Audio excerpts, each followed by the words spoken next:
अभिवादये अहमस्मि नीतेश भारद्वाजः। अत्र भवतां स्वागतम् एतस्मिन् डीडी न्यूज़ वार्ताप्रसारणे। अथ प्रमुखाः वार्ताः।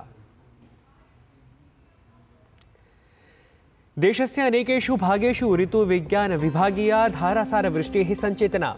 उत्तराखण्ड हिमाचलप्रदेशयोः वृष्ट्या दुष्प्रभावितेषु क्षेत्रेषु साहाय्य समुद्धारकार्याणि सवेगं जायमानानि। केरलस्य वायनाडक्षेत्रे अपि अनारतं षष्ठे दिने समुद्धारकार्यं प्रवर्तमानम्। केन्द्रीय गृहमन्त्री अमित शाह अद्य चण्डीगढनगरे मनीमाजरा जलापूर्ति परियोजनायाः कुर्यात् समुद्घाटनमद्य। अपराधपरेण विधित्रयेण सम्बद्धानां पदक्षेपाणामपि कुर्यात् समारम्भम्। सोमालिया देशस्य उपहारगृहे जाते आतङ्क्याक्रमणे 37 जनानां मृत्युः। 200तः अपि अधिकाः जनाः तत्र आहताः। आतंकी संघटेन अल शबाब इत्येतेन स्वीकृतम् आक्रमणस्य उत्तरदायित्वम्। पेरिस ओलम्पिक इत्येतस्यां प्रथितायां प्रतियोगितायां बैडमिण्टन क्रीडायाः पुरुषैकलवर्गीय स्पर्धायां लक्ष्यसेनस्य सामुख्यं स्यात् डेन्मार्क देशस्य विक्टर एक्सेल्सेन इत्येतेन विरुद्धम्। हॉकी क्रीडायाः प्रागुपान्त्यचक्रीये भारतीयं दलं क्रीडेत् ग्रेट ब्रिटेन दलविरुद्धम्। भारत श्रीलंका दलयोः मध्ये अद्य क्रीड्येत द्वितीया एकदिवसीया स्पर्धा। भारतीयं दलं स्पर्धामेतां विजित्य स्पर्धात्रयान्वितायां शृङ्खलायाम् अग्रत्वमाप्तुं यतेत। द्वयोः दलयोः मध्ये क्रीडिता प्रथमा स्पर्धा धावनाङ्कसमत्वे आसीत् समाप्ता।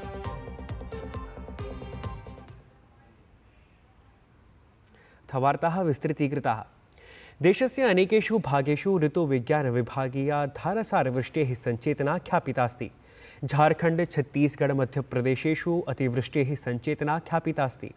मेघालय, महाराष्ट्र, गोवा राज्येषु अपि अधिकवृष्टेः अनुमानम् अभिव्यक्तमस्ति। उत्तराखण्ड, हिमाचलप्रदेश, उत्तरप्रदेश, राजस्थान, पश्चिमबङ्गाल इत्येतेषु राज्येषु अपि अगस्त मासस्य 10 दिनाङ्कं यावत् अधिकवृष्टेः सम्भावना ऋतुविज्ञानविभागेन ख्यापितास्ति। अपरत्र जम्मूकश्मीरक्षेत्रे अपि सोमवासरं यावत् ईदृशी अधिकवृष्टिस्थितिः सम्भावितास्ति। तटीयकर्णाटके अद्य अथ केरल, तमिलनाडुराज्ययोः सोमवासरं यावत् धारासारवृष्टेः सम्भावना अस्ति। एतन्मध्ये उत्तराखण्ड हिमाचलप्रदेशयोः अधिकवृष्ट्या दुष्प्रभावितेषु क्षेत्रेषु साहाय्यसमुद्धारकार्याणि सवेगं जायमानानि। केरलस्य वायनाडक्षेत्रे अपि अनारतं षष्ठे दिने समुद्धारकार्यं प्रवर्तमानमस्ति।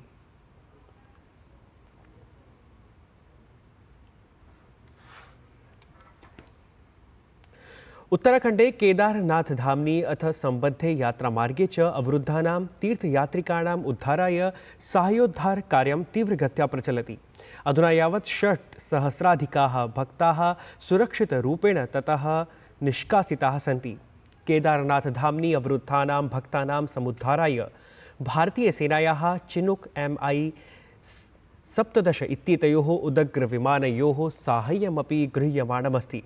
NDRF, SDRF इत्येतयोः राष्ट्रीयराज्यापत्प्रतिकारबलाभ्यां सह आरक्षिदलीयानां साहाय्येन समग्रमपि समुद्धारकार्यं निरन्तरं जायमानमेव।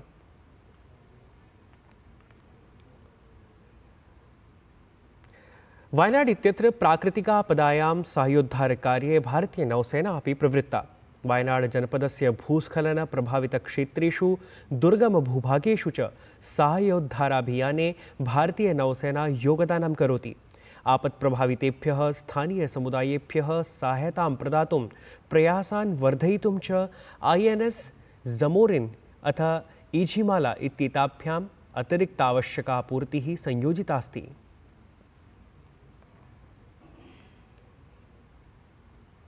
राज्यपालानां द्विदिवसीयं सम्मेलनं राष्ट्रपतिभवने सम्पन्नम्। एतस्मिन् अवसरे राष्ट्रपतिपदासीना द्रौपदी मुर्मुवर्या राज्यपालानां सामूहिकप्रयत्नानां प्रशंसाम् अकरोत्।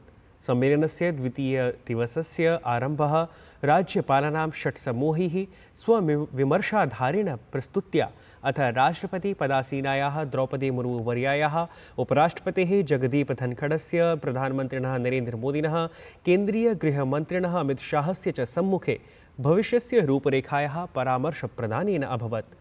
समापनभाषणे राष्ट्रपतिपदासीना द्रौपदी मुर्मुः आदिवासी कल्याणं, महिला सशक्तीकरणं, प्राकृतिककृषिः, मादकद्रव्याणां दुरुपयोगः इत्यादिषु विषयेषु प्रबलमुक्तवती। प्रधानमन्त्री नरेन्द्र मोदी राज्यपालेभ्यः राजभवनेषु शासनस्य कार्याणाम् आदर्शप्रतिरूपं विकसितुम् आग्रहं कृतवान्। राज्यपालसमूहे प्रदत्तानां सर्वेषां प्रतिवेदनानां परीक्षणानन्तरं केन्द्रीयगृहमन्त्री अमित शाहः तेषां प्रयत्नानां प्रशंसाम् अकरोत्।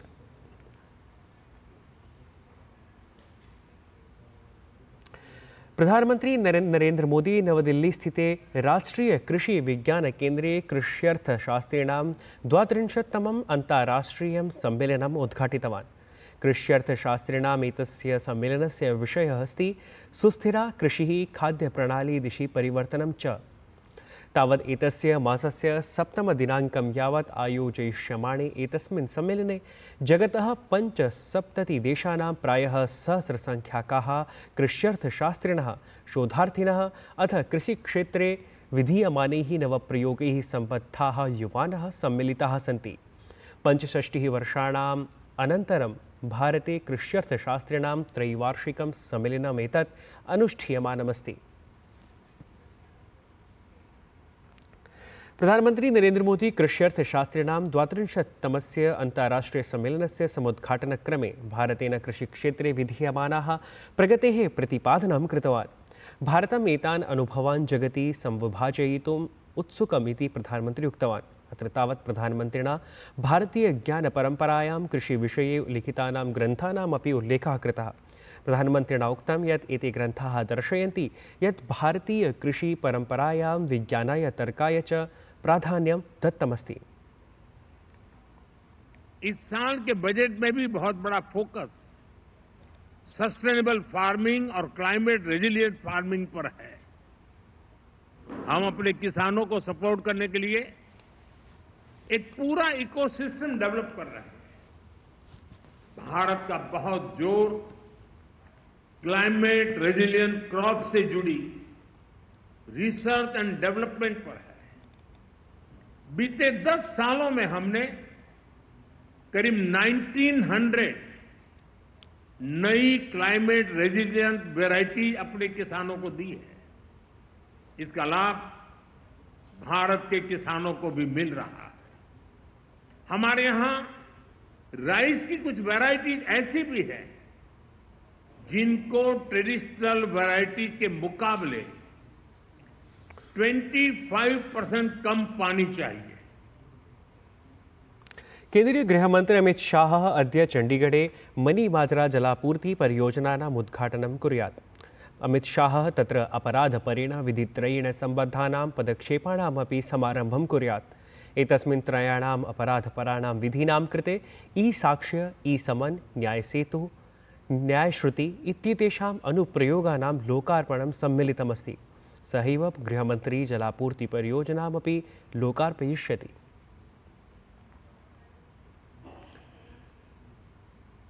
एकवारं पुनः एनडी इत्येतस्याः विपक्षीदलीयसंयुत्याः हिन्दुविरोधिमुखं देशसमक्षम् आगतम्। सनातनोन्मूलनपरस्य वक्तव्यस्य अनन्तरं सनातनधर्मस्य रोगेण सह तुलनां विधाय डीएमके इत्येतस्य दलस्य एकेन मन्त्रिणा साम्प्रतम् अनर्गलतया उक्तं यत् भगवतः रामस्य कथमपि अस्तित्वं नास्ति इति। कांग्रेस्दलीय नेतृत्वयुतेन यूपीए इत्येतस्य प्रशासनेन अपि 2017 वर्षे एवं भूतमपि स्वीकृतिवचनं समक्षं प्रस्तुतमासीत्। साम्प्रतमेव राहुल गान्धी अपि उक्तवान् यत् हिन्दुजनाः हिंसकाः इति। कर्नाटकराज्ये रामजन्मभूमिपरम् आन्दोलनं पराजितं जातम् इत्यपि असौ अपि पूर्वं प्रतिपादितवान्।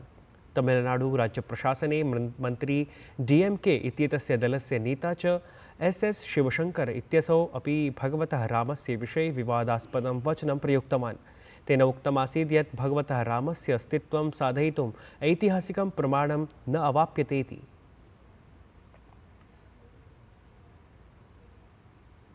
एतत् सर्वमालक्ष्य भाजपा इत्येतेन दलेन आक्षिप्तं यत् सम्पूर्णायाः इण्डी इत्येतस्याः संयुत्याः एकः एव उद्घोषः अस्ति, हिन्दुजनान् आलक्ष्य निर्गलं वदतु। मतदानकोशपरः वर्गः च करतलवादनम् अवाप्नोतु इति। इंडी अलायंस का असली हिंदू विरोधी, राम विरोधी चेहरा सामने निकल कर आ गया। डीएमके के मंत्री जिनके ऊपर अनेकों प्रकार के आरोप लगे, वो कहते हैं कि प्रभु श्री राम का अस्तित्व नहीं, उनका कोई इतिहास नहीं। बताइए कि ये वही पार्टी है जिसने कहा सनातन समाप्त कर देंगे। ये वही पार्टी है जो सनातन की तुलना बीमारी से करती है। राहुल गांधी पार्लियामेंट में खड़े होके बड़े बड़े उपदेश देते हैं, शिव जी की बारात के बारे में बोलते हैं, परंतु बताइए क्या डीएमके के ऊपर कुछ टिप्पणी करेंगे राहुल जी? नहीं करेंगे, क्योंकि राहुल जी की खुद की पार्टी का फिलॉसफी है, वोट बैंक के लिए जो चाहिए ताली तो दो हिंदुओं को गाली। राम जी के अस्तित्व को किसने नकारा था यूपीए की सरकार में? उन्होंने तो हलफनामा देकर नकारा था। राम जी के मंदिर का विरोध किया, 70 सालों तक लटकाया अटकाया भटकाया, राम मंदिर प्राण प्रतिष्ठा में शामिल नहीं हुए। केरलराज्ये भूस्खलनघटनाः अत्यधिकवृष्टिं च विलोक्य प्रशासनेन सार्वजनिकक्षेत्रस्य आगोपसमवायः भारतीय जनजीवन बीमा निगम, National Insurance, New India Insurance, Oriental Insurance, United India Insurance चेत्यादयः समवायाः आपत्पीडितेभ्यः संभाव्य सहायतां प्रदातुं निर्दिष्टाः, येन आगोपप्रक्रिया यथाशीघ्रं कर्तुं शक्यते। आगोपसमवायाः वायनाड, पलक्कड, कोझिकोड, मलप्पुरम, त्रिशूर जनपदेषु सहायतार्थं सम्पर्कविवरणं प्रदातुं स्थानीयसमाचारपत्र, सामाजिकसञ्चारपटल, अन्तर्जालसङ्केत इत्यादिभिः विविधवाहिनीभिः सम्पर्कं साधयितुं प्रयत्नाः आरब्धाः सन्ति। बहुसंख्याकाः तत्र याचिकाः अपि पञ्जीकृताः सन्ति।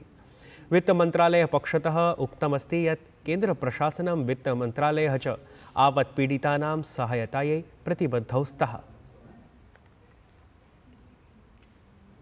विदेशमन्त्री डॉक्टर एस जयशंकरः प्रतिगृहं त्रिवर्णध्वजः इत्यभियानेन संयोजनाय जनान् आहूतवान्। तेन सामाजिकान्तर्जालपटले एक्स इत्यत्र लिखितं यत् प्रतिगृहं त्रिवर्णध्वजः इति एकं जनान्दोलनमस्ति, यद्धि अस्माकं मातृभूम्यै भारतीयानां, प्रवासी भारतीयानां जनानाम् उत्साहं प्रदर्शयति। प्रधानमन्त्रिणः नरेन्द्रमोदिनः आह्वाने वयं सर्वे विगतवर्षद्वयात् एतत् उत्सवम् आचरन्तः स्मः। अधुनापि वयं सर्वे सम्मिल्य अस्माकं गृहेषु अगस्त मासस्य 15 दिनाङ्के भारतस्य गौरवं त्रिवर्णध्वजं प्रदर्शयेम। एकं चित्रं स्वीकृत्य हरघरतिरंगा.com इति वेब फलके स्थापयन्तु इति। एतस्मिन् भागग्रहणं कुर्वन्तु, अन्यान् च प्रेरयन्तु इति।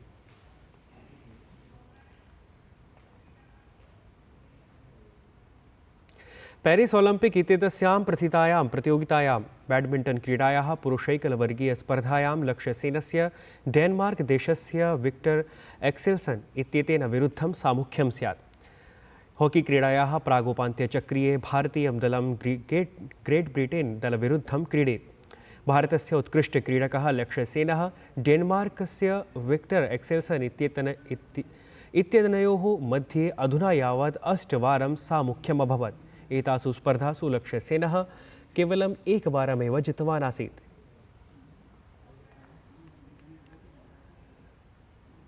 प्रियवीक्षकाः, साप्ताहिकस्य वार्तावली इत्येतस्य कार्यक्रमस्य पुनः प्रसारणम् अद्य प्रातः 7:30 भवेत्। तस्य करोति किम्?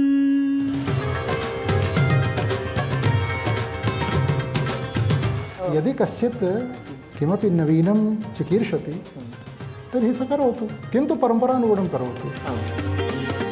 वेति मन्त्रमुच्चरन् कदा सुखी भवाम्यहम्। एतत् वार्ता संस्करणम् अधुना सम्पद्यते। अभिनववार्ताभिः सह पुनः उपस्थास्यामः। तावत् मङ्गलं भूयात्।